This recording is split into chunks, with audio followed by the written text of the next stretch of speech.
오늘 주실 하나님 말씀은 신명기 8장 1절 20절입니다. 신명기 8장 1절 20절인데 1절 6절까지 읽고 그리고 16절 20절까지 함께 읽도록 하겠습니다. 내가 오늘 명하는 모든 명령을 너희는 지켜 행하라. 그리하면 너희가 살고 번성하고 여호와께서 너희의 조상들에게 맹세하신 땅에 들어가서 그것을 차지하리라. 내 하나님 여호와께서 이 40년 동안에 내게 광야 길을 걷게 하신 것을 기억하라. 이는 너를 낮추시며 너를 시험하사 내 마음이 어떠한지 그 명령을 지키는지 지키지 않는지 알려 하심이라. 너를 낮추시며 너를 줄이게 하시며 또 너도 알지 못하며 네 조상들도 알지 못하던 만나를 내게 먹이신 것은 사람이 떡으로만 사는 것이 아니요 여호와의 입에서 나오는 모든 말씀으로 사는 줄을 내가 알게 하려 하심이니라. 이 40년 동안에 내 의복이 헤어지지 아니하였고 내 발이 부르트지 아니하였느니라. 너는 사람이 그 아들을 징계함 같이 내 하나님 여호와께서 너를 징계하시는 줄 마음에 생각하고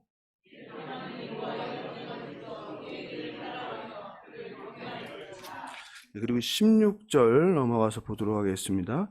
내 조상들도 알지 못하던 만나를 광야에서 내게 먹이셨나니 이는 다 너를 낮추시며 너를 시험하사 마침내 내게 복을 주려 하심이었느니라.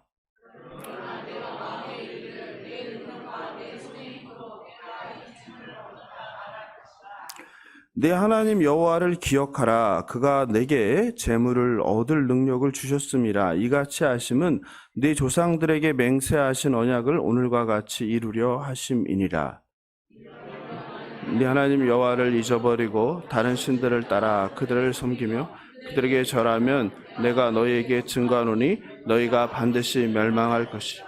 함께 읽겠습니다. 여호와께서 너희 앞에서 멸망시키신 민족들 같이 너희도 멸망하리니 이는 너희가 너희의 하나님 여호와의 소리를 청종하지 아니함이니라. 아멘. 봉헌기도 올려드리겠습니다. 사랑과 긍휼이 풍성하시고 노하기를 더디하시는 창조주 하나님 아버지, 우리 예수사랑교회를 불쌍히 여기사 겨울 수련회를 은혜 가운데 마치고 겨울 사역들을 다 마치고 특별히 어르신들과 함께 바다 여행과 그것을 통해서 우리 가운데 감사 기쁨이 넘치게 하시니 참으로 감사합니다. 추운 겨울이 이제 끝나고 만물이 소생하는 봄을 허락해 주심을 감사합니다. 추운 겨울을 견딘 생명이 땅 속에서 세상 밖으로 새싹이 또 새잎이 돋아나듯이 우리의 신앙에도 우리의 삶에도 생기가 충만케 하여 주시옵소서. 하나님, 오늘도 새날을 허락하시고 예배당에 나올 수 있는 건강과 상황을 허락해 주심을 감사합니다. 하나님 주신 그 놀라운 은혜들을 잊지 않고 기억하며 살아가는 우리 되게 하옵소서. 하나님 주신 은혜 감사하여 오늘도 그냥 나오지 아니하고 하나님께 정성껏 예물을 올려드립니다. 하나님, 우리의 예물을 기뻐 받아 주시옵소서. 드리고 싶어도 드릴 수 없는 빈손들을 불쌍히 여겨주시고 그들의 삶 가운데 그들의 의식주를 해결하여 주시옵소서. 하나님, 오늘도 생명의 말씀을 전합니다. 하나님, 신명기 8장을 통하여서 이스라엘 백성에게 모세가 준 그 설교의 말씀이 오늘 이 시간 가운데 우리에게 동일하게 전해지게 하시고 그 말씀이 우리의 죽은 영을 살리게 하시고 우리가 하나님 우리에게 베풀어 주신 그 놀라운 사건들과 그리고 하나님이 누구시고 나는 누구인지를 돌아보는 복된 시간 되게 하여 주시옵소서. 하나님, 그저 이 시간 은혜를 베풀어 주시옵소서. 이 시간 하나님을 경험하는 복된 시간 될 수 있도록 우리의 예배와 우리의 마음을 받아 주시옵소서. 감사하며 생명 되신 예수님의 이름으로 기도합니다. 지난주 3.1절이었습니다. 윈스턴 처칠은 역사를 잊은 민족에게는 미래가 없다라는 유명한 말을 남겼습니다. 마찬가지로 창조주 여호와 하나님을 잊은 민족에게는 내일이 없습니다. 오늘 설교 제목은 여호와를 기억하라입니다. 신명기 8장에는 두 번의 기억하라가 나옵니다. 2절에 내 하나님 여호와께서 이 40년 동안에 내게 광야길을 걷게 하신 것을 기억하라와 18절에 내 하나님 여호와를 기억하라입니다. 신앙이 무엇인지 누군가 제게 묻는다면 저는 기억하는 것이라고 대답할 것입니다. 신앙생활의 연수가 늘어나면서 기억하는 것의 중요성이 더해집니다. 기억하라를 다른 말로 바꿔 말하면 잊지 말라라는 의미입니다. 신앙은 하나님을 기억하는 것입니다. 신앙은 하나님께서 우리의 삶 가운데 행하신 것을 기억하는 것입니다. 죽을 수밖에 없는 죄인인 저와 여러분, 우리를 불쌍히 여기시고 용서하시고 자비를 베푸사 구원을 주신 하나님의 은혜를 기억하는 것, 그것이 신앙이라고 생각합니다. 신명기는 120세가 된 이스라엘의 위대한 지도자 모세가 이스라엘 백성에게 고별하는 인사 유언입니다. 모세는 광야를 뒤로하고 요단강 건너편에 서서 하나님께서 말씀하셨던 그 약속의 땅을 바라보면서 그토록 가고 싶었던 그 약속의 땅이 눈앞에 있는데 가지 못하는 그 심정 가운데에서 이스라엘 백성들, 함께 출애굽한 모든 사람들이 다 죽고 남아있는 그 후세들을 바라보면서 당부의 이야기를 하는 것입니다. 신명기라는 그 제목은, 신이라는 것은 거듭이라는 뜻의 한자입니다. 우리말에 신신당부라는 말이 있습니다. 거듭해서 당부를 한다는 말이죠. 신명기는 그래서 거듭해서 당부하는 말씀, 명령, 계명, 반복된 율법이라는 뜻입니다. 그런데 사실 이것은 제대로 번역한 이름은 아니죠. 잘못 번역한 것이죠. 70인역에서. 원래 히브리 성경은 성경 각권의 맨 앞에 나오는 단어로 제목을 삼습니다. 그래서 히브리 성경의 신명기로 신명기의 이름을 다시 짓는다면 이것들은 말씀들이다입니다. 사실은 우리가 부르는 신명기보다는 이게 더 바른 번역입니다. 이것들은 말씀들이다. 교회의 전통은 모세가 썼다는 성경 내외 증거가 강력합니다. 실제로 신명기 자체에도 모세가 썼다는 주장이 40번 정도 나옵니다. 여러분도 그렇게 알고 있죠? 그래서 토라, 우리가 모세 오경이라고 부르죠. 그러나 언어학자들은 히브리어 글자가 다윗 이후에 만들어졌다는 것에 근거하여 모세가 저자가 아니라는 주장들도 최근에는 많습니다. 특별히 34장을 보면 모세가 죽었는데 죽은 사람이 어떻게 신명기를 쓸 수 있느냐는 반론도 많습니다. 34장 5절 6절을 한번 볼까요? 34장 5절 6절. 이에 여호와의 종 모세가 여호와의 말씀대로 모압 땅에서 죽었죠. 죽었는데 이제 34장이 쓰여 있잖아요. 그래서 벳볼 맞은편 모압 땅에 있는 골짜기에 장사되었고 오늘까지 그의 묻힌 곳을 아는 자가 없느니라. 그렇죠. 그래서 우리가 요것만 보면은 적어도 대부분은 모세가 작성했더라도 마지막 부분은 다른 누군가가 이제 첨부를 하였다라는 것을 우리가 생각할 수 있죠. 그러나 그렇다고 해서 그게 우리의 신앙이나 우리의 성경 이해에 장애가 되지는 않습니다.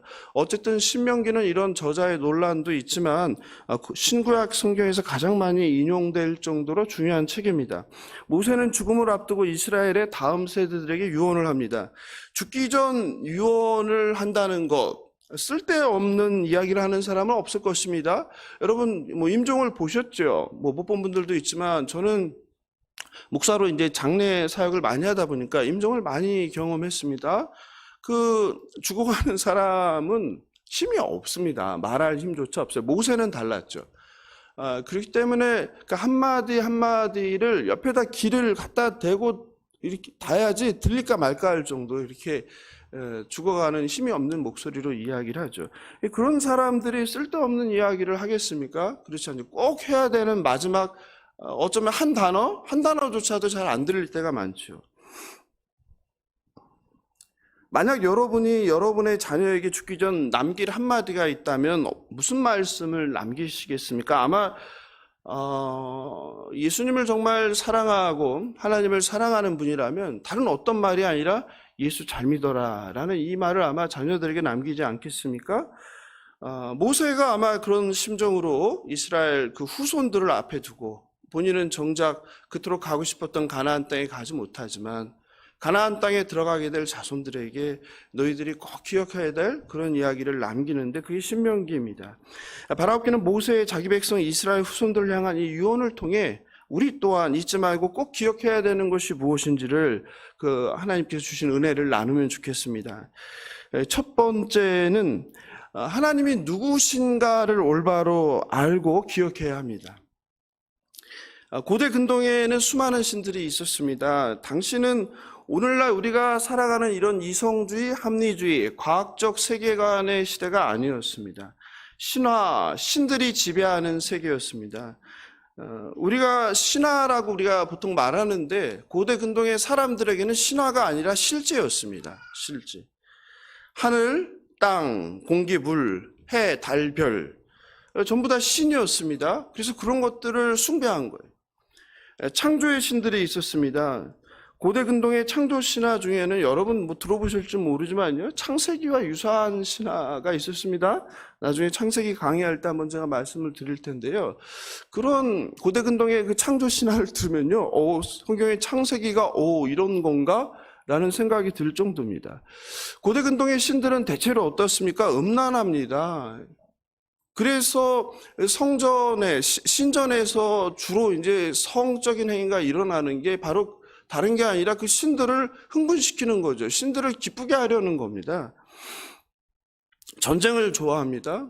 그리고 그들이 인간을 창조합니다. 하나님만 인간을 창조한 게 아니라 고대 근동의 신들이 인간을 창조합니다. 근데 그 목적이 다르죠. 그 목적이 무엇입니까? 인간을 창조해서 노예로 삼는 거죠.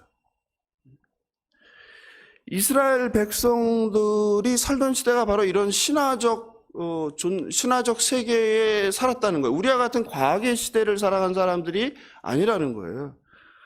믿음의 조상 아브라함이 어디 출신입니까? 예?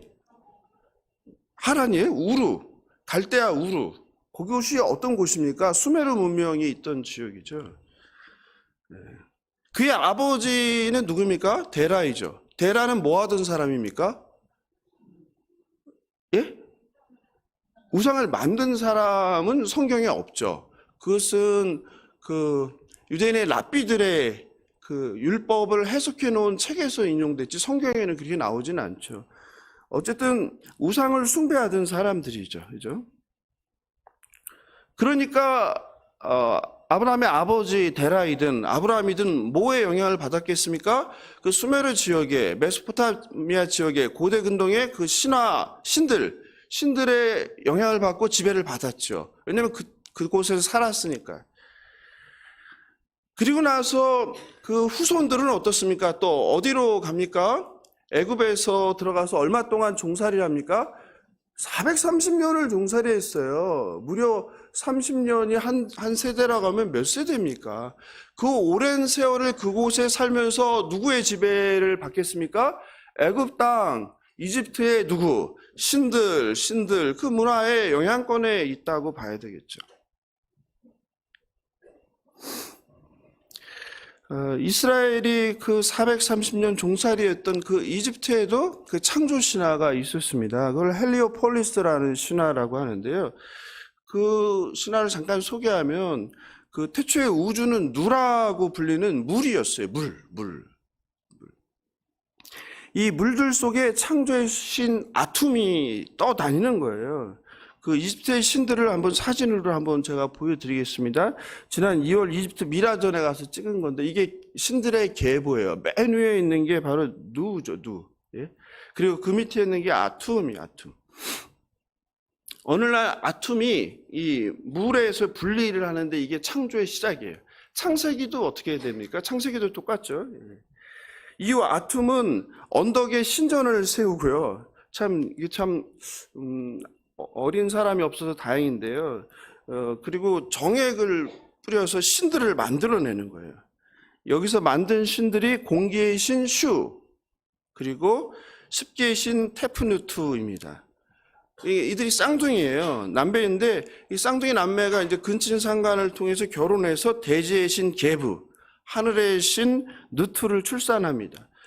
근데 이 남매인 게브와 누투가 또 결혼해서 그 아주 유명한 오시리스를 낳는 거예요. 오시리스 말고도 셋, 이시스, 네프디스 같은 신들이 태어납니다. 즉, 이집트 문명권의 그 신들을 봐도 그들은 결혼, 근친상간, 시기, 질투, 암살, 부활 이런 것들이 있어요. 이집트에만 2,000개가 넘는 신들이 있었고 그들 사이에 어떤 근친상간이나 음란한 성적인 결합 이런 것들은 기본이에요.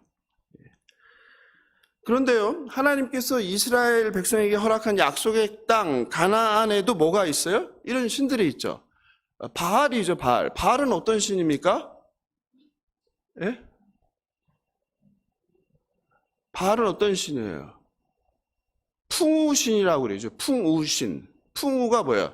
바람풍에다 비우. 그러니까 바람과 비의 신.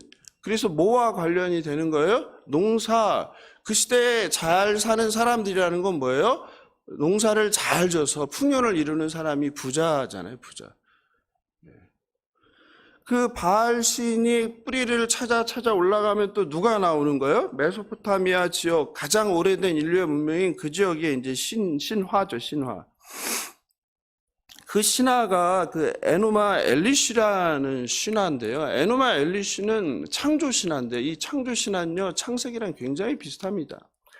그러면 창세기가 더 오래됐을까요? 에누마 엘리시가 오래됐을까요? 예? 에누마 엘리시가 이렇게 역사적 기록을 보면 더 오래된 거예요. 여러분 이제 그런 걸 모르시니까 그렇지만 이런 걸 알다 보면 창세기라는 것을 이제 다시 읽게 되죠. 하나님의 창조라는 것이 무엇인지를 우리가 생각하게 되죠. 뭐 시간이 없어서 에누마 엘리시는 나중에 이제 창세기 강의할 때 좀 소개하면 좋겠고요. 간단하게만 제가 보여드릴게요. 한번 그 사진 보여주실까요? 그 점토판 있는 거 있죠. 예, 이거예요.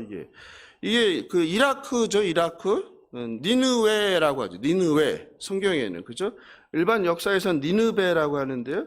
거기에 아슈르 바니팔 왕궁 그 도서관 폐허에서 이게 발견됐는데, 여중에 이제 에누마 엘리시가 있는 거예요. 우리가 이제 그 바벨론 지역이죠. 바벨론 문명하면 우리가 떠오르는 그 신이 있죠. 누굽니까? 이게 유명한 신이?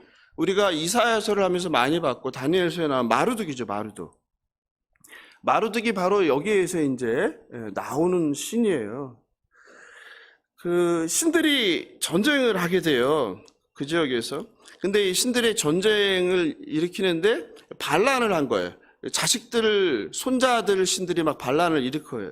이거에 대해서 티아마트라는 이제 제일 위에 높은 신이 얘네들을 다 죽여라 이렇게 하는 거예요. 그러다 보니까 죽게 된 그 신들 중에서 바로 누가요?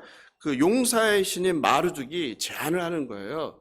그 위의 신에게 내가 티아마트랑 싸울 테니까 그러면 나에게 정권을 줘라 이렇게 한 거죠. 그래서 전쟁을 벌이게 되고요. 누가 이깁니까? 용사의 신인 마루둑이 누구를요? 티아마트를 죽이는 거예요. 티아마트를 이기는 거죠. 그래서 이 티아마트를 이렇게 반을 가르는데요. 반을 갈라서 그 상체를 하늘이라고 하고 하체를 땅으로 만드는 거예요. 이게 창조 신화예요. 그리고 마루둑은 티아마트 군대의 총사령관을 죽이는데요. 그 죽인 후에 그 티아마트의 그 총사령관을 죽인 피를 흙이랑 섞어요. 흙이랑 섞어서 누구를 만들어요? 사람을 만들어요. 우리 창세기에서 사람은 무엇으로 지음받았죠? 흙으로 지음받았죠. 근데 그 메소포타미아의 그 창조 신화에 나오는 그 인간을 만들어진 것도 바로 누구를요? 티아마트의 군대 총사령관을 죽인 피와 흙을 섞어서 만든 게 누구예요? 인간이에요. 이게 인간 창조 신화예요. 그쪽 지역에서. 그런데 중요한 것은 그 인간을 만들어서 뭐 하냐면요. 신들이 이제 뭐 하는 거예요? 휴식을 취하는 거예요. 그리고 일은 누가 하는 거예요? 인간들한테 시키는 거예요. 이해되시죠? 이게 좀 다른 거죠. 그러므로 애굽에서 430년 종살이하던 이스라엘 백성들은 바로 그 이집트의 음란하고 폭력적인 헬리오폴리스 신화들 그런 세계에서 살았던 거예요. 또한 그들이 출애굽 와서 들어가려는 가나안 땅, 그 땅에는 또 어떤 메소포타미아 지역에서 이제 시작된 창조 신화인 에누마 엘리시와 마르둑의 신화가 지배하던 그런 세상인 거예요. 이런 신들의 특징은 음란하고 폐륜적이고 전쟁을 좋아하고 그리고 인간을 만들 때 인간을 노예로 삼기 위해서 자기는 편안하게 쉬기 위해서 만든 그런 이야기들이에요. 그런데 그들에게 자비와 긍휼이 있겠습니까? 없지요. 예? 그런데 애굽에서 이스라엘 백성을 건지신 우리가 오늘 지금 공부하는 야훼 하나님은 어떤 신이에요? 완전히 그들이 그동안 들었던 신들과는 다른 신들인 거죠. 하나님은 그들과 무엇이 어떻게 구체적으로 다릅니까? 저와 여러분이 믿는 이 하나님은 어떤 분입니까? 그런 음란함과는 거리가 먼 오히려 거룩을 추구하는 분이라는 거죠. 뿐만 아니라 피조물인 우리 인간에게 동일하게 하나님을 닮은 자아가 돼야 된다는 거죠. 내가 거룩하니 너희도 거룩하라. 이게 레위기 11장 45절 말씀이죠. 나는 너희의 하나님이 되려고 너희를 애굽 땅에서 인도하여 낸 여호와라. 내가 거룩하니 너희도 거룩할지니라. 그리고 우리 하나님은 야훼 하나님은 결혼을 하지 않는 하나님이에요. 그 당시에 고대 근동의 모든 신들은 결혼을 하는 신들이에요. 이것이 다른 점이죠. 그리고 자기 백성을 학대하거나 종처럼 부려먹는 것이 아니라 불쌍히 여기시고 돌봐주시는 하나님이라는, 그게 신명기 1장 30절 31절에 나오죠. 같이 한번 읽어볼까요? 신명기 1장 30절 31절 시작.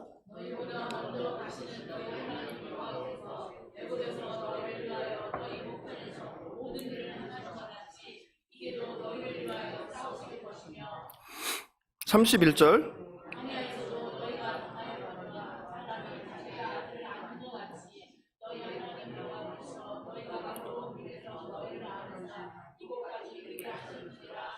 제가 참 좋아하는 구절인데요. 하나님이 어떤 분인지를 신명기 1장 30절 31절은 잘 설명하고 있어요. 하나님은요, 저와 여러분보다 먼저 가시는 분이세요. 왜 먼저 가세요? 도와주려고요. 그리고 무엇을 하세요? 저와 여러분을 위해서 우리의 눈앞에서 모든 일을 하시는 분이에요. 그게 30절 말씀이잖아요. 그리고 하나님 아버지는, 고대 근동의 신들은 자신의 욕망을 위해서 싸우잖아요. 하나님 아버지는 누구를 위해서 싸워요? 자기 백성 이스라엘을 위해서 싸우시는 분이세요. 이게 하나님이세요. 31절에 보니 어떤 말도 알아요? 아들을 낳는 것 같이. 우리 인생의 광야 길에서 홀로 걷도록 내버려 두지 않는다는 거예요. 물론 우리 욕심은 인생의 광야도 없게 해주는 거지만 그렇지는 않잖아요. 하나님은 자기 백성들에게 광야를 허락하신단 말이에요. 그런데 그 광야 길을 홀로 외롭게 걷도록 내버려 두지 않으시고 어떻게 하신다? 너무 힘들어하니까 안아주신다. 안아주시는 게 하나님이에요. 그리고 어떻게 하시는 분이에요? 너희가 걸어온 길에서 너희를 안으사 이곳까지 이르게 하였다. 뭐예요? 인도하시는 하나님이래. 하나님이 이게 바로 자비의 하나님이에요. 사랑의 하나님이시죠. 하나님은 우리보다 먼저 가십니다. 그리고 우리를 위해서 모든 일을 행하십니다. 우리를 위해서 적들과 싸워주십니다. 그리고 인생의 광야길을 우리가 홀로 걷지 않고 안아서 인도하시는 분이 하나님 아버지이심을 성경은 우리에게 말해줍니다. 이것이 고대 근동의 다른 신들과 다른 점입니다. 여호와께서는 시내산에서 모세에게 직접 소개도 해주셨죠. 출애굽기 34장 6절입니다. 같이 한번 읽어볼까요? 시작. 없나요? 출애굽기 34장 6절 시작.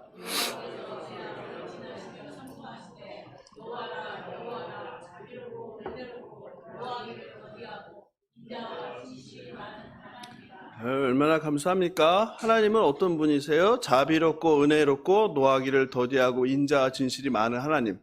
그래서 여러분이 기도할 때요, 저도 항상 그렇게 하잖아요.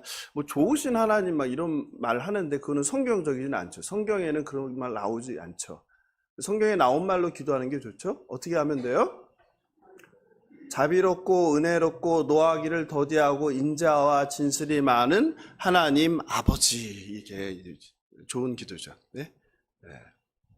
하나님이 이런 분이에요. 그렇게 기도해야 우리가 항상 생각나는 거야. 아, 하나님은 이런 분이지. 하나님은 이런 분이시지. 얼마나 위로가 되는 말씀이십니까? 피조물을 억압하고 착취하는 다른 신들과 달리 하나님은 노하기를 더디하시고 인자 긍휼이 많으신 분이에요. 그래서 저와 여러분이 지금 살아있는 거죠. 우리가 죄를 질 때마다 바로바로 심판하시면 저와 여러분은 벌써 몇 번을 죽었어야 돼요. 그죠? 하나님은 은혜입니다. 게다가 하나님은 인자와 긍휼이 많으셔서 고아와 과부, 나그네, 가난한 사람, 병든 사람을 선대하고 심지어는 누구까지 배려하세요? 짐승까지 배려하시는. 안식일이 누구를 위한 거다? 힘 있는 자, 돈 많은 자가 아니라 누구를? 가난한 자, 종들, 부녀자들, 힘없는 사람, 나그네, 짐승들. 안식일이 없으면 짐승들은 일주일 7일을 계속 일해야 되잖아요. 밤이고 낮이고 일해야 되잖아요. 하나님이 그런 분이에요. 자기가 모든 만든 피조물까지 사랑하고 긍휼을 베푸시는 그 하나님, 우리가 믿는 하나님이 그런 하나님이라는 것을 꼭 믿으시기 바랍니다. 이것이 모세가 말하는 기억하라, 하나님이 누구신지를 올바로 알고 기억하라는 거예요. 두 번째, 우리는 하나님께서 행하신 것을 기억해야 합니다. 첫 번째는 하나님이 누구신지를 기억해야 하고요. 두 번째는 하나님이 행하신 것을 기억해야 합니다. 2절 상반절만 같이 읽어볼게요. 시작. 내 하나님 여호와께서 이 40년 동안에 내게 광야길을 걷게 하신 것을 기억하라. 이거죠, 그죠? 다음 세대들에게 하나님께서 40년 동안 이스라엘이 광야를 헤매고 다닌 것을 기억하라는 거예요. 하나님의 백성들이 기억해야 될 것, 후손들이 기억할 것은 하나님께서 광야에서 행하신 역사들을 기억하라는 거예요. 사실 출애굽한 이스라엘은 40년 광야길을 걸어야 됐어요? 걸을 필요가 없었어요. 걸을 필요가 없었죠. 원래 10하루길이면은 끝날 길이었죠. 신명기 1장 2절을 보면 호렙산에서 세일산을 지나 가데스 바네까지 10하루길이었더라. 그죠? 10하루길이면 될 것을 40년을 헤매고 다닌 거죠. 그죠? 38년을 정확히 말해요. 사진 한번 보여줄까요? 출애굽 경로를 한번 잠깐 볼까요?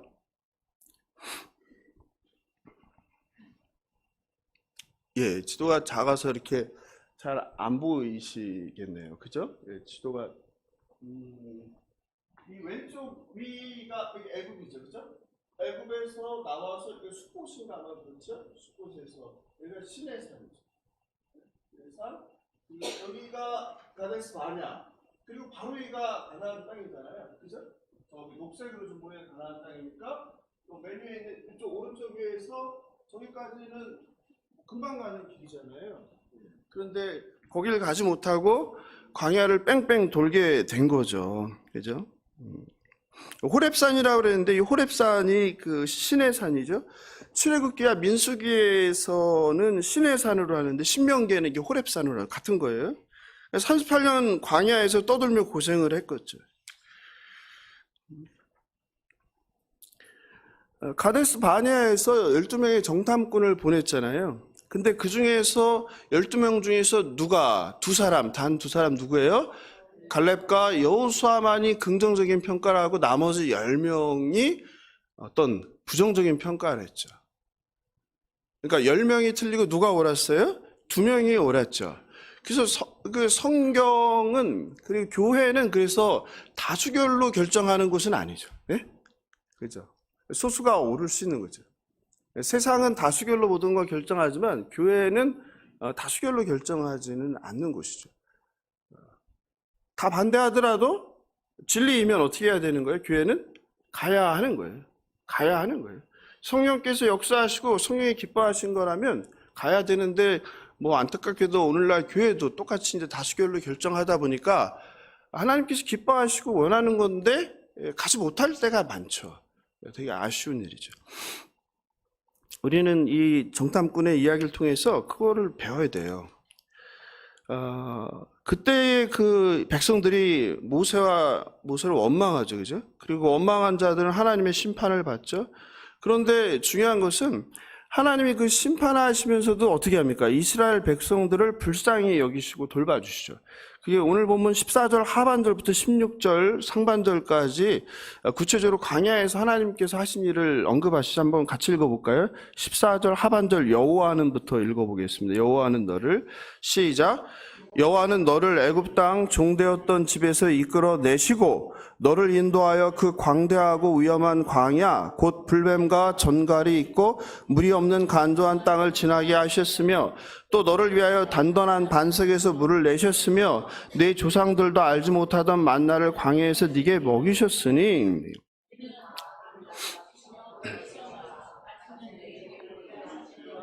네, 거기까지만 하면 돼요. 하나님은 애굽에서 종살이 하던 이스라엘을 건져내시고 먹을 것 마실 것 없는 광야에서 만나와 메추라기로 먹이시고 물이 없다고 불평하면 반석에서 물을 내셔 갈증을 해갈해 주시고 낮에는 구름 기둥으로 밤엔 불 기둥으로 보호하시고 인도해 주신 거죠. 그죠? 근데 더 놀라운 것은 40년 광야 생활을 하는데 노숙을 한 거잖아요. 그 많은 사람이 장정만 60만이니까 애들과 부녀자들까지 하면 뭐 150만, 200만 이런 얘기들을 하잖아요. 그런데 옷이 헤어지지 않고 발이 부르트지 않았다는 게 기적 아니에요? 신명기 8장 4절이죠. 신명기 8장 4절 읽어보겠습니다. 시작. 이 40년 동안에 내 의복이 헤어지지 아니하였고 내 발이 부르트지 아니하였느니라. 있을 수 없는 일이죠. 네. 이처럼 하나님은 사랑과 자비하심으로 이스라엘을 보호하시고 인도해 주신 거예요. 그러니까 이런 광야에서 행했던 모든 것들을 기억하라는 거죠. 그리고 금방 읽은 것처럼 하나님께서 이 모든 것을 기억해야 하는 이유를 말씀해 주세요. 이게 굉장히 중요한 거죠. 오늘 본문에서. 왜 이런 것들을 기억해야 하느냐? 첫 번째는 무엇입니까? 말씀에 순종하는지를 알아보기 위해서 우리를 어떻게 하셨어요? 낮추셨다는 거예요. 그리고 시험했다는 거예요. 이게 중요한 거예요. 영어 성경으로 보면 이렇게 나오죠. To humble and to test. 이 두 가지가 나와요. 우리를 낮추셨다, 그리고 시험했다. 그 목적은 무엇이냐? 말씀에 순종하는지를 알아보려고 했다는 거예요. 그 2절 하반절에 나오죠. 이는 너를 낮추시며 너를 시험하사 내 마음이 어떠한지 그 명령을 지키는지 지키지 않는지를 알려 하심이라. 우리를 낮추신 거, 우리를 시험한 게 다 뭐 하는 거예요? 말씀에 순종하는지를 알아보기 위해서 그랬다는 거예요. 하나님은 이스라엘 백성, 자기 백성을 낮추시는 분이세요. 하나님은 목이 뻣뻣한 자를 싫어하세요. 계속 말씀하셨죠. 출애굽기에서. 이 백성을 보니 목이 뻣뻣하더라. 다른 말로 뭐라고 합니까? 목이 고든 백성이라고 그러죠. 여러분 사람들 보세요. 죄인들이 고개 쳐들고 다니는 거 봤어요? 누가 되게 고개를 딱 쳐들고 다닙니까? 자신감이 넘치는 사람이에요. 성공한 사람들 보세요. 그 사람들 당당합니다. 꿀릴 게 없어요. 힘이 있어요. 자리가 있어요. 돈이 있어요. 자신이 자랑스러워요. 그러니 고개 숙일 일이 없어요. 되게 누가 고개 숙이고 다닙니까? 자랑할 게 없는 사람들이에요. 근데 하나님은 계속 그러는 거예요. 이 목이 뻣뻣한 자들아, 목이 곧은 자들아. 하나님 좋아하지 않는 거예요. 신명기 8장 14절이죠. 내 마음이 교만하여 내 하나님 여호와를 잊어버릴까 염려하느라. 왜 싫어하시는 거예요? 목이 뻣뻣하고 목이 곧으면 뭐 하는 거예요? 내가 자랑스러워서 누구를 안 보는 거예요. 하나님을 보지 않는 거예요. 그러다가 하나님을 영영 잊어버릴까? 그래서 하나님은 우리를 낮추세요. 여러분 잘 나가 보신 분들은 아실 거예요. 내가 잘 나갈 때 하나님을 찾았는가? 하나님 말씀을 들었는가? 내가 잘 나가면요, 하나님이 아니라 누구 말도 안 들어요? 배우자 말도 안 듣죠. 자녀 말도 안 들어요. 왜냐면 내가 옳거든요. 내가 제일 잘났거든요. 내가 왜 잘나지 못한 사람 말을 들어요? 실패한 사람 말을 왜 들어요? 뭔가 잘 안 된 사람 말을 왜 들어요? 나보다 못 배운 사람 말을 왜 들어요? 들을 이유가 없죠. 왜? 내가 옳은데. 이게 교만이라고 얘기하는 거죠. 하나님 말은 고사하고요. 주변 사람 말도 안 듣는 거예요. 내가 곧 길이요 진리죠. 예? 내가 다 알죠. 내가 답이죠. 그래서 잘 나가던 기업들이, 잘 나가던 조직들이 무너지는 게 다 그거죠. 낮아짐의 본이 되신 분이 있죠. 겸손의 분. 누구세요? 하나님의 아들 예수 그리스도이시죠. 빌립보서 2장 5절 8절입니다. 너희 안에 이 마음을 품으라 곧 그리스도 예수의 마음이니 그는 근본 하나님의 본체시나 하나님과 동등됨을 취할 것으로 여기지 아니하시고 오히려 자기를 비워 종의 형체를 가지사 사람들과 같이 되셨고 8절 같이 읽어볼까요? 시작. 사람의 모양으로 나타나사 자기를 낮추시고 죽기까지 복종하셨으니 곧 십자가에 죽으심이라. 하나님께서 우리를 낮추시는 이유를 바울은 예수님을 통해 잘 설명하시는 거예요. 왜 낮추셨다는 거예요? 뭐 하기 위해서? 복종할 수 있도록, 순종할 수 있도록 낮추셨다는 거지. 거기에 답이 나와 있죠. 자기를 낮추시고 죽기까지 복종하셨으니 곧 십자가에 죽으심이라. 낮아져야 순종할 수 있습니다. 교만한 사람은 자신이 옳다고 믿고 생각하기 때문에 다른 사람의 말을 절대 듣지 않습니다. 하나님 말씀도 듣지 않는데 다른 누군가의 말이 들릴 리가 없습니다. 그래서 하나님은 자기 백성을 낮추시는 거예요. 자기를 낮추고 인간이 되셔 죽기까지 순종한 예수님과 달리 안타깝게도 우리는 누군가에게 무시당하는 것을 참지 못합니다. 조롱당하는 것을 견디지 못합니다. 절대 죽으려고 하지 않습니다. 틀렸다는 지적을 견디지 못합니다. 수용하지 않습니다. 화냅니다. 기분 나빠합니다. 그렇죠? 기분 나쁘잖아요. 누가 당신이 잘못됐다, 틀렸다 하면 기분 나쁘잖아요. 내가 높아서 그렇습니다. 낮아진 사람은요, 틀렸다는 지적이나 조롱과 무시가 문제될 것이 없어요. 저는 우리 교회 한 집사님 보면서 늘 그런 생각을 해요. 그분은 자기 주장을 하는 걸 제가 본 적이 없어요. 왜 그럴까? 왜 그럴까? 낮아서 그래요. 낮아서. 어떤 분은 몰라서 그런다고 할지 모르지만요, 저는 그게 완전한 비움, 낮아짐이라고 생각해요. 그래서 자기 주장이 없어요. 반면에 사람들은 뭐라고 하겠어요? 그분에게 늘 가르치고 얘기하죠. 예. 왜? 내가 그래도 높다고 생각하기 때문이에요. 여러분, 그게 낮아짐이에요. 낮아진 사람은요, 틀렸다는 지적이나 조롱과 무시가 문제가 되지 않아요. 왜? 내가 낮기 때문에. 이게 당연한 거예요. 그게 상대를 존중하는 거죠. 저는 틀리고 당신이 옳습니다. 이게 참된 낮아짐이죠. 교만은요, 예? 낮아진 척만 하는 거죠. 속으로는 듣지만 뭐 하는 거? 듣지 않죠. 그냥 관계 속에서 내가 참고 있을 뿐이죠. 이건 진정한 낮아짐이 아니죠. 겸손한 척, 낮아진 척 하는 거죠. 그러다 견디다가 어느 날 정말 못 참으면 그때 이제 버럭 화를 내죠. 실제로 낮아진 사람은 화내지 않아요. 예수님께서 너네 때문에 내가 죽게 됐다고 화내셨어요? 십자가에서? 그러지 않으셨잖아요. 왜? 낮아지셨기 때문에. 돈과 힘과 인기는 우리를 교만하게 합니다. 반면에 가난한 거, 무력한 거, 그리고 내가 모르는 거, 무식한 거, 부끄러운 게 아니라 우리를 낮아지게 해요. 제 경험상 빚쟁이가 된다는 것은 낮아지는 지름길이에요. 반면에 부자가 되는 것은 교만하게 되는 지름길입니다. 제가 과거에 사업으로 성공해서 돈이 많을 벌 때 30대 중반이죠. 고려대학교 그 최고 경영자 과정을 다닐 때예요. 저희 기수가 한 40명인데요. 제가 나이가 제일 어렸어요. 그런데 사람들이 회장을 뽑는데 누굴 뽑았겠어요? 저를 뽑았어요. 이유는요? 예? 그 중에서 제일 돈을 잘 버니까요. 이게 세상이에요. 여러분, 50, 60, 70 이런 어른 사업가들이 많았는데요. 제일 어린 30대 중반에 저를 회장으로 뽑았어요.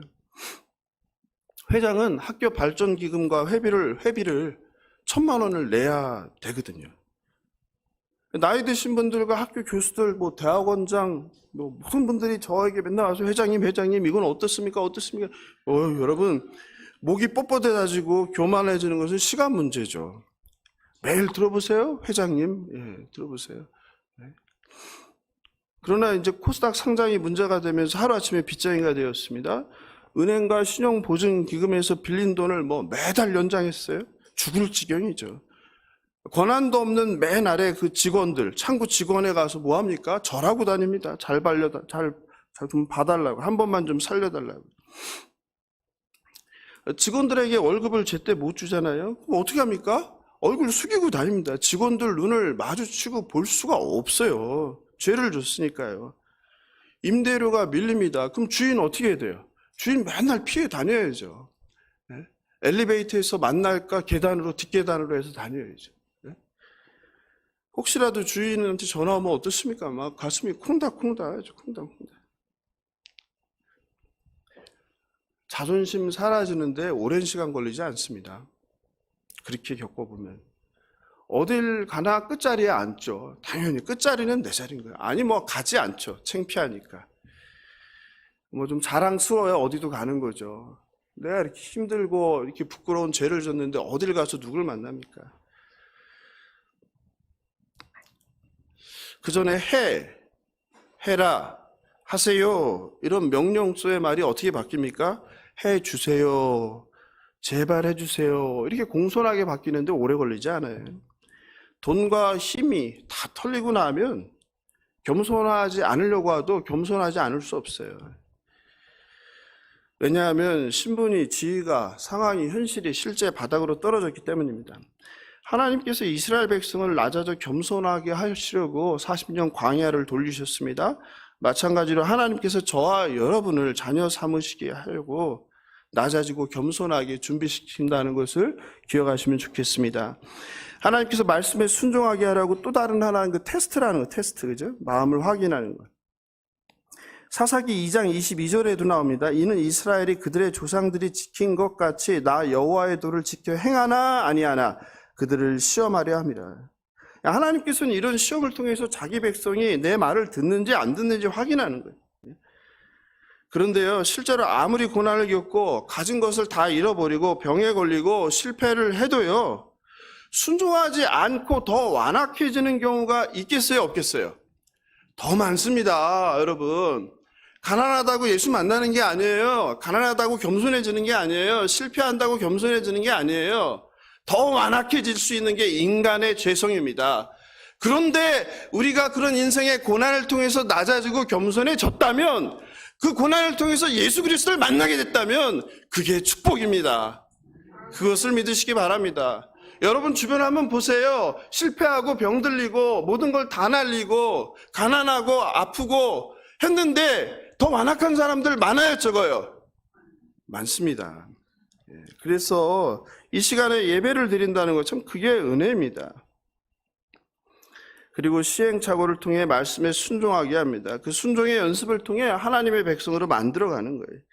하나님의 백성은 크고 작은 하나님의 시험을 통해 인내를 키우며 부족함이 없는 온전한 자로 빚어가십니다. 그게 야고보 사도가 말한 야고보서 1장 4절의 말씀이죠. 인내를 온전히 이루라. 이는 너희를 온전하고 구비하여 조금도 부족함이 없게 하려 함이라. 아멘. 얼마나 감사한 말씀입니까? 바라옵기는 하나님의 그 시험, 훈련을 통해 아름답게 빚어지고 준비되시는 저와 여러분 되시길 주님의 이름으로 축원합니다. 기억해야 하는 두 번째 이유는 사람이 떡으로만 살지 않고 하나님의 말씀으로 사는 것을 알려주기 위함이죠. 이 수많은 시행착오를 하면서 어떻게 하는 거예요? 하나님 말씀을 안 들었더니 어떻게 되더라? 되는 일이 없더라. 하나님 말씀에 순종했더니 당장은 내가 손해보고 안 되는 것 같았는데 어떠하더라? 마음이 평강하더라. 마음이 평강하더라. 하나님이 축복하시더라. 이거죠. 이런 다양한 여러 번의 시험을 통해서 하나님의 백성은 무엇으로 산다? 하나님의 말씀으로 산다. 이것을 가르치시는 거예요. 육의 양식이 있고 영의 양식이 있는 거예요. 배고프면 여러분 어떻습니까? 예? 못 참죠. 어떤 분들은 한 끼를 굶으면 못 참는 분들 계시잖아요. 예? 하루 세 끼 다 먹어야 되잖아요. 예? 그 육의 양식, 내 몸이 배고프면 그게 견디지 못하고 한 끼를 굶으면 또 그 다음에 뭐 합니까? 그걸 채워야 되니까 폭식하잖아요. 2배를 드시잖아요. 그런데 말씀은요, 성도 여러분 어떻습니까? 하나님 말씀을 하루 굶었어요. 어떻습니까? 견딜 수가 없습니까? 아니면 아무렇지 않습니까? 아무렇지 않은 분들 손들어 보라고 하면 안 드시겠죠. 바라옵기는 육의 양식에 고픈 여러분이 아니라 영의 양식에 고픈 여러분 되시길 소망합니다. 마태복음 6장 산상수에서 예수님 말씀하셨죠. 뭐라고 하셨어요? 염려 이르기를 무엇을 먹을까, 무엇을 마실까, 무엇을 입을까 하지 말라. 이건 다 누가 구하는 거라고요? 이방인들이 구하는 것인데 왜 맨날 그거 구하세요? 여러분 이방인 아니잖아요. 예? 이거는 예수님 말씀이라고 생각 안 하시는 거예요? 예? 이거는 목사님 생각이에요? 목사 생각이에요? 예수님 말씀하셨어요. 무엇을 먹을까, 무엇을 마실까, 무엇을 입을까 하지 말라. 이는 다 이방인들이 구하는 것이라. 너희 하늘 아버지께서 이 모든 것이 너희에게 있어야 할 줄을 아시느니라. 그런즉 너희는 먼저 그의 나라와 그의 일을 구하라. 그리하면 나머지 모든 것들은 다 누가? 하늘 아버지께서 책임져 줄게. 이 말씀이잖아요. 예수님 말씀이에요. 예. 실제로 풍요의 시대를 살아가면서 음식이 남아 버리는 세상이에요. 잘 먹어서 키도 크고 몸은 비대하고 건강해 보일지 모르지만 조금만 대화해 보면 그 마음, 정신, 그 영이 얼마나 병들었는지 모릅니다. 교회 밖 사람들이 아니라 교회에 다니는 신자들이 그렇다는 거예요. 그런데 막 육신의 그 조금 아픈 거 불편한 거 막 견디질 못해요. 당장 뭐 조금만 몸이 불편해도 어떻게 해요? 약국을 찾아가고, 그죠? 병원을 가고요. 예배당에도 안 나오시고요.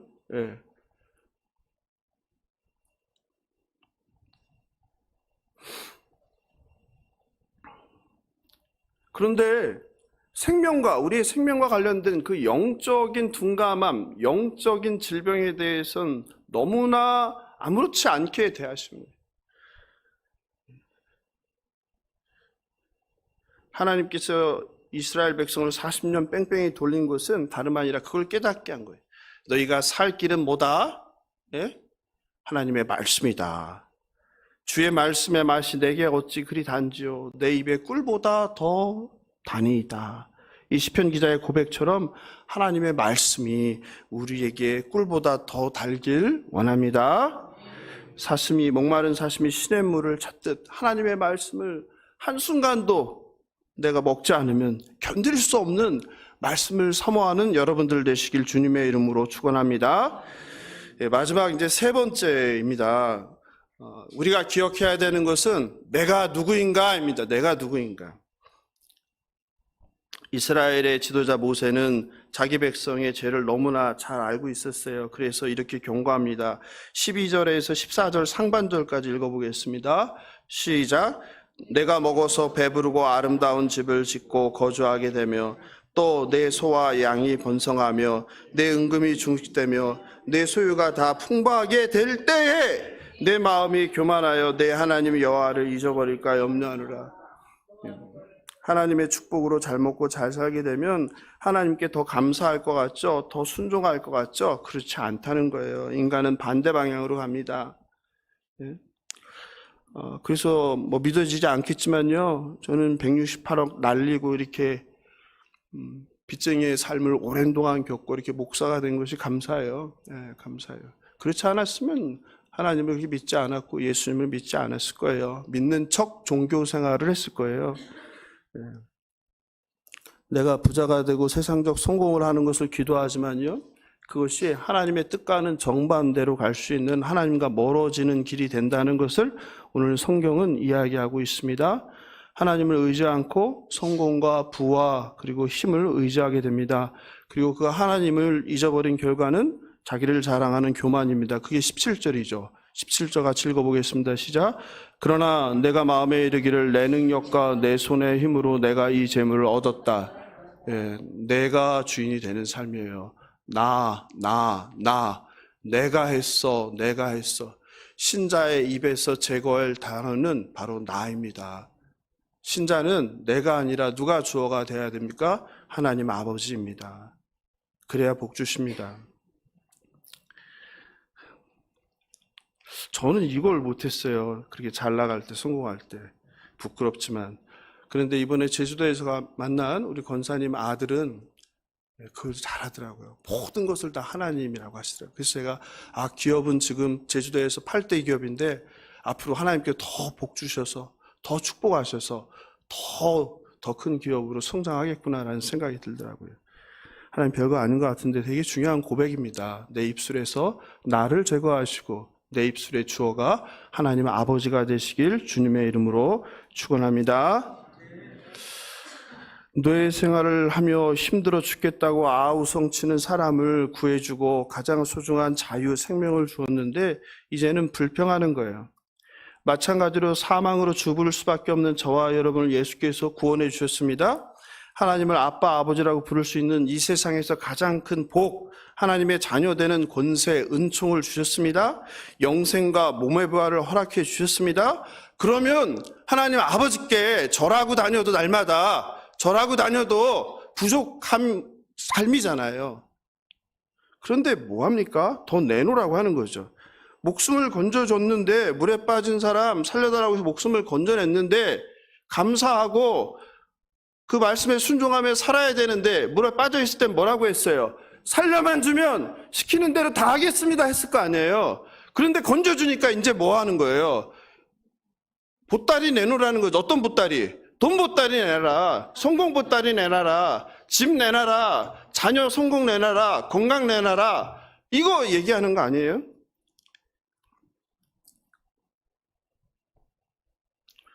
저도 돌아오는 인생의 크고 작은 위기 때마다 하나님께서 살려주셨습니다. 그때마다 하나님께 무수한 고백을 했어요. 하나님 이번 것만 해결해 주시면 제가 이거 할게요. 이렇게 할게요. 저렇게 할게요. 그런데요, 이 수십 년 신앙생활하면서 지나오니까요, 그때 적어놓지는 않았어요. 생각이 안 나요. 생사가 걸린 문제, 사업장이 망하느냐 하느냐 이런 문제, 내가 죽느냐 사느냐 문제, 얼마나 절박한 문제예요? 근데 그게 생각이 안 나요. 5천만 원 드린다고 했다 500만 원 준 거 그거만 생각나고, 건축원금 3억 한다고 했다가 뭐 얼마 한 거 이거만 생각나고, 그것도 생각나는 게 돈과 관련된 것만 생각나고 다른 생각이 안 나요. 아휴. 그러니 하나님이 노하기를 더디하시는 분이 아니었으면 진작 죽었죠. 그죠? 얼마나 감사한 일입니까? 기회를 주시니. 사랑하는 성도 여러분, 여러분은 어떻습니까? 저와 다릅니까? 다른 분도 계신 것 같아요. 제가 제자 훈련 하다 보니까 깜짝 놀랐어요. 목사로서 목사 너무 부끄럽게 하는 그 성도님들이 계시더라고요. 성경은 이렇게 반복해서 실패하는 이스라엘의 역사입니다. 이스라엘의 반복된 실패는 우리에게 주는 경고입니다. 네가 누구인지 직시하라는 거예요. 너는 가능성이 없는 존재라는 거예요. 네 안에 욕망이 아직도 가득하다는 거예요. 우리는 구원받을 자격이 없다는 거예요. 그런데 하나님께서 그냥 우리에게 무엇을 주셨다? 불쌍히 여기셔서 선물로 영생을 허락하셨다는 거예요. 그리고 그것을 위해서 계속된 반복된 이스라엘의 실패를 보면서 마지막 선택지 예수 그리스도를 2000년 전 이 땅에 보내신 것입니다. 예수님만이 길이요 진리요 생명입니다. 이런 은혜를 받은 저와 여러분은 어떻게 해요? 다른 삶을 살아야 합니다. 어떤 삶입니까? 말씀에 순종하는 삶을 살아야 됩니다. 나는 그래 죄인이라 어쩔 수 없어, 가능성이 없어 하고 나자빠지는 것이 아니라, 그럼에도 불구하고 오늘 집사님 기도하신 것처럼 그런 삶을 살아내려고 몸부림쳐야 되는 거예요. 그게 신앙인이에요. 이스라엘에 들으라, 우리 하나님 여호와는 오직 유일한 여호와시니 너는 마음을 다하고 뜻을 다하고 힘을 다하여 내 하나님 여호와를 사랑하라. 이게 첫 번째 계명, 마지막 계명이에요. 하나님 바라시는 거 다른 거 없습니다. 마음을 다하고 뜻을 다하고 힘을 다하여 하나님을 사랑하는 것입니다. 사랑한다는 것은 무엇입니까? 그 말씀을 순종하는 것입니다. 말씀을 마무리합니다. 사도 바울은 고린도전서 15장에서 나는 사도 중에 가장 작은 자라고 고백합니다. 그리고 내가 나된 것은 하나님의 은혜라고 고백합니다. 위대했던 사도 바울은 자신을 이렇게 겸손하게 낮추고 모든 것이 하나님의 은혜라고 고백합니다. 사랑하는 성도 여러분, 여러분은 어떻습니까? 그렇게 하나님을 많이 경험했던 모세도 무리바에서 자기의 화를 못 이기고 실패했습니다. 이렇게 우리는 실패합니다. 목사님, 저도 얼마나 많이 실패하는지 모릅니다. 지난주에는 저희 아내가 저한테 그러더라고요. 그럴 거면 목사 그만둬.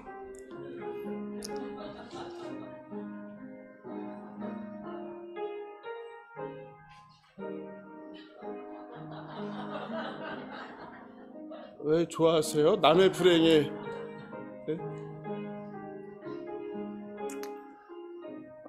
그래서 너무 심각한 저녁을 보냈어요. 내가 이렇게 형편이 없구나. 이렇게 형편이 없구나.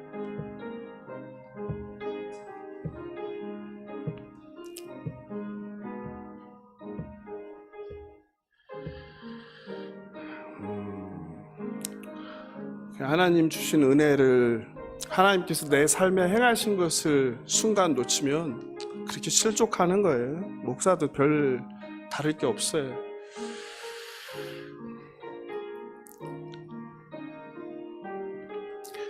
모세가 실패했잖아요. 그렇게 순간 화가 나서 그냥 하나님께서는 반석에게 명령하라고 했는데 가지고 있던 지팡이로 2번 쳤잖아요. 그래서 그 소원 가나안 땅에 못 들어가게 됐잖아요. 가나안 땅에 못 들어가고, 그리고 이제 모든 출애굽 1세대가 다 죽고 가나안 땅을 눈앞에 바라보면서 어떤 마음이었겠어요? 내가 왜 그랬을까? 그리고 마지막 유언을 사랑하는 자기 백성 다음 세대에게 남기는 거예요. 기억해라. 기억해라. 하나님이 누구신지 기억해라. 하나님이 그동안 우리에게 무엇을 행했는지를 기억해라. 그리고 너희들이 누구인지를 기억하라. 지금 이 시간 하나님께서 저와 여러분에게 동일하게 말씀해 주십니다. 여러분의 인생 가운데 하나님께서 베풀으신 놀라운 기적들, 이제는 기억도 아니라고, 기적도 아니라고, 그런 일이 있었나 잊어버리고 있는 것이 있다면 다시 이 시간 기억하십시오. 하나님께 약속했던 것들을 기억하십시오. 그리고 하나님이 누구신지 올바로 아시기 바랍니다. 하나님은 이방신이 아니고 우리의 소원을 성취해 주시는 그런 우상이 아닙니다. 마지막으로 내가 어떠한 존재인지, 내가 얼마나 완악하고 내가 얼마나 간사하고 내가 얼마나 욕망의 덩어리하고 불순종하는 존재인지를 깨달으시기 바랍니다.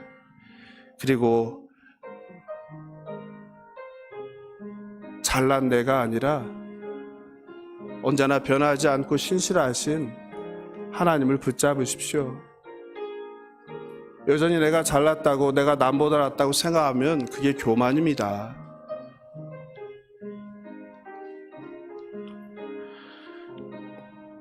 그리고 하나님 그 주신 은혜에 늘 감사하며 하나님 말씀을 실천하며 살아가시길 바랍니다.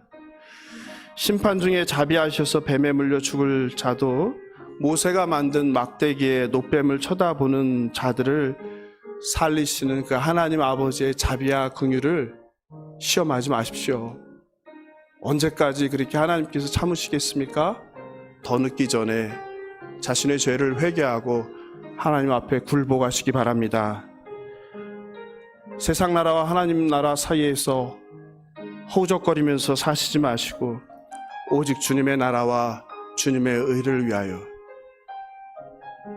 장차 우리에게 약속된 그 영광의 나라를 위하여 이 땅에서 비록 고단할지라도 좁은 문 좁은 길, 그 생명의 길을 선택하는 지혜로운 하나님의 백성들 되시길 주님의 이름으로 축원합니다. 이 시간 말씀 생각하면서 나 가나안 땅 귀한 성에 함께 부르겠습니다.